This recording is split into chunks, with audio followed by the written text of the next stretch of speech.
Target segment क्या होता है? टारगेट सेगमेंट आपको कैसे सेलेक्ट करना है अपना टारगेट? जितने भी एंटरप्रेन्योर्स होते हैं वो हमेशा एक्साइटेड होते हैं, पूरा मार्केट ही कैप्चर कर लेंगे, हर बंदे के हाथ में हमारा ही प्रोडक्ट होगा। बट रियलिटी में ऐसा नहीं होता है।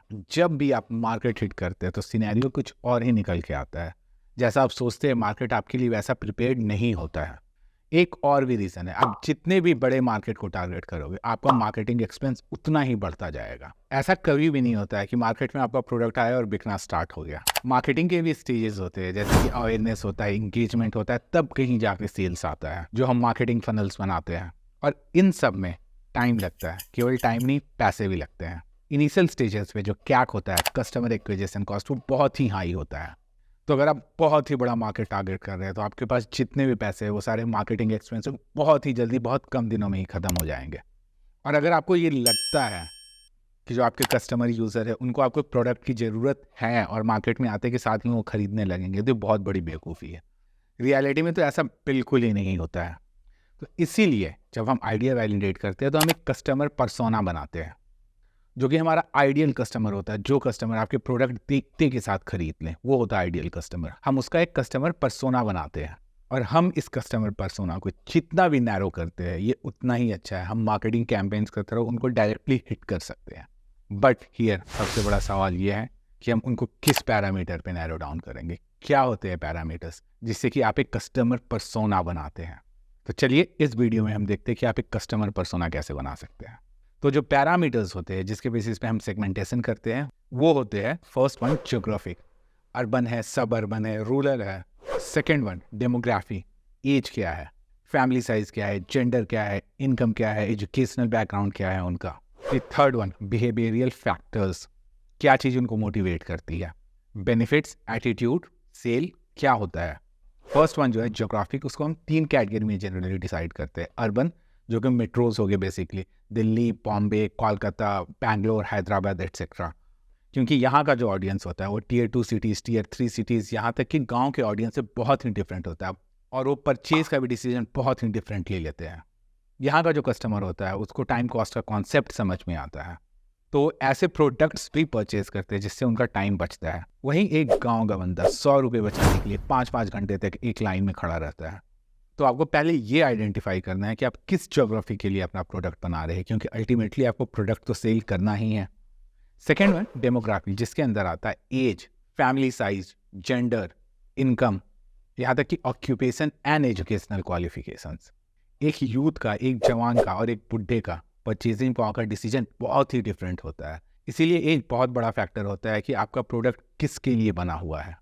फैमिली साइज भी बहुत मैटर करता है। आगे जाके हम एक स्विगी का एग्जांपल लेंगे तो हम देखेंगे कि कितना फ़र्क पड़ जाता है फैमिली साइज से। नंबर ऑफ पीपल कितने हैं फैमिलीज में, उससे भी बहुत ज़्यादा फर्क पड़ जाता है। जेंडर जो कि एक बहुत ही बड़ा फैक्टर है, इसका तो प्रोडक्ट डिज़ाइन पे भी इफेक्ट पड़ता है। प्रोडक्ट डिज़ाइन में एक टॉपिक है साइकोलॉजी ऑफ डिज़ाइन, इसमें आपको देखने को मिलेगा। अगर हम एक एग्जाम्पल ले तो फीमेल जो होती है वो इम्पल्सिव बायर्स होती है, वो देख के कुछ भी परचेज कर लेती है। ऑन दी अदर हैंड जो मेल बायर्स होते हैं वो फीचर्स देखते हैं, बेनिफिट्स देखते हैं, उसके बाद ही परचेज करते हैं। मेल जो होता है वो प्रोडक्ट को पहले एसेस करता है, कंपेयर करता है, तब कहीं जाके वो परचेज का डिसीजन लेता है। इसलिए जेंडर बहुत ही इंपॉर्टेंट होता है डेमोग्राफी में। नेक्स्ट वन है इनकम। मुझे नहीं लगता कि मुझे ये डिफाइन करना पड़े, ये तो आप सब जानते ही हैं। अगर पैसे होंगे आपके कस्टमर कंज्यूमर के बाद तभी वो आपका प्रोडक्ट खरीद सकते हैं। और इसके बाद जो आता है, जो लास्ट है बिल्कुल, ऑक्यूपेशन एंड एजुकेशनल क्वालिफिकेशन। और जब हम स्विगी का एग्जांपल देखेंगे तो आपको बिल्कुल क्लियर हो जाएगा कि ऑक्यूपेशन एंड एजुकेशनल क्वालिफिकेशन कितना इंपॉर्टेंट होता है आपके कस्टमर पर्सोना में। जो नेक्स्ट होता है वो बिहेवियर फैक्टर्स होते हैं। आपके कस्टमर्स को बेनिफिट ज़्यादा पसंद है, जैसे कि डिस्काउंट हो गया, सेल हो गया, कैशबैक हो गया, और इंडिया में ये बहुत चलता है, ट्रस्ट मी व्हेन आई से इट। या वो सोच के एक एटीट्यूड से प्रोडक्ट लेते हैं, उनको महंगा और सस्ता से फ़र्क नहीं पड़ता, उन्हें बेनिफिट से फ़र्क नहीं पड़ता। तो ये होता है बिहेवियर फैक्टर, जो कि बहुत इंपॉर्टेंट होता है। जो सैस प्रोडक्ट का सेल होता है उसमें डिसीजन मेकर्स के एटीट्यूड को सेल्स टीम बहुत अच्छे से पढ़ती है। जो इनसाइड सेल्स वाले बंदे होते हैं वो आपका लिंक्डइन प्रोफाइल विजिट करेंगे, आपके अदर सोशल मीडियाज़ को विजिट करेंगे और एक पर्सोना बनाएंगे जो डिसीजन मेकर है वो कैसे सोचता है, फिर अकॉर्डिंगली वो पिच करते हैं। तो इसी पैरामीटर्स पे आपको अपना कस्टमर पर्सोना बनाना है। आपका जो एक आइडियल कस्टमर होगा, जो आपका प्रोडक्ट यूज़ करेगा ही करेगा, वो कैसा दिखता है, कितने पैसे कमाता है, एज क्या है उसके फैमिली में कितने मेम्बर्स है, कौन से एरिया से बिलोंग करता है, यहाँ तक कि उसका एटीट्यूड क्या है, बिहेवियर क्या है, सारा सारा मिला के आप एक कस्टमर पर्सोना बनाएंगे। चलिए अब हम देखते हैं वो स्विगी का एग्जाम्पल जिसके बारे में मैं पूरे वीडियो में बात कर रहा था। स्विगी का कस्टमर पर्सोना एक केस स्टडी है, बहुत सारे मैनेजमेंट इंस्टीट्यूट में पढ़ाया जाता है। हम सब जानते हैं स्विगी जो एक फूड डिलीवरी सर्विस है, इनकी अब तो बहुत सारी और भी डिलीवरी स्टार्ट हो गई, बट जब उन्होंने स्टार्ट किया था तो वो फूड डिलीवरी से स्टार्ट किया था। और उन्होंने जो टारगेट सेगमेंट बनाया था, जो कस्टमर पर्सोना बनाया था, वो कुछ इस तरह था। ज्योग्राफिक जो पहला पैरामीटर है, अर्बन उन्होंने डाला था। मेट्रोज जो कि बड़े शहर, ऑब्वियसली वहाँ पे लोगों के पास टाइम बहुत ही कम होता है। डेमोग्राफी जो नेक्स्ट पैरामीटर है, उनका एज ब्रैकेट था 18 to 35। ये जो ब्रैकेट है ये टेक सेवी है, स्मार्टफोन यूज़ करने वाले स्टूडेंट्स है, वर्किंग प्रोफेशनल्स है, नई नई जॉब ज्वाइन की है, अभी अभी शादी हुई है इन लोगों की, ये इस ब्रैकेट में फॉल करते थे। फैमिली साइज, जो लोग यूजुअली अकेले रहते थे, पीजीज में, हॉस्टल्स में या फ्लैट रेंट पे लेके रह रहे हैं और रोज़ घर पे खाना नहीं बना सकते, या फिर जिन लोगों की नई नई शादी हुई है और वो हफ्ते में 1-2 दिन बाहर से खाना पसंद करते हैं, ये उनका टारगेट सेगमेंट था जब हम फैमिली साइज़ की बात कर रहे थे। जेंडर, इसमें इन्होंने दोनों को रखा था, बट मेल की तरफ उनका मार्केटिंग एक्सपेंस थोड़ा ज़्यादा था, बिकॉज एक मेल होता है वो खाना बनाने से ज़्यादा प्रेफर करता है कि खाना बाहर से मंगा के खा ले। फीमेल के साथ वैसा नहीं होता है। तो जब उन्होंने मार्केटिंग कैंपेन रन किया था तो वो मेल को ज़्यादा टारगेट कर रहे थे। आप कह सकते हैं 70-30 का उनका रेशियो था मेल टू फीमेल का। जो अगला पैरामीटर आता ऑक्यूपेशन, इस पे स्विगी ने सबसे ज़्यादा ध्यान दिया था। इन्होंने आईटी सेक्टर को टारगेट किया था सबसे पहले। जो बड़ी बड़ी टेक कंपनीज होती है उसमें जो एम्प्लॉयज़ होते हैं वो जनरली लॉन्गर आवर्स तक काम करते रहते हैं। उसके बाद उनके पास इतना टाइम भी नहीं होता है कि घर जाके खाना बना पाए या घर जाने के बाद किसी रेस्टोरेंट जाके खाना वहाँ से लेकर आए।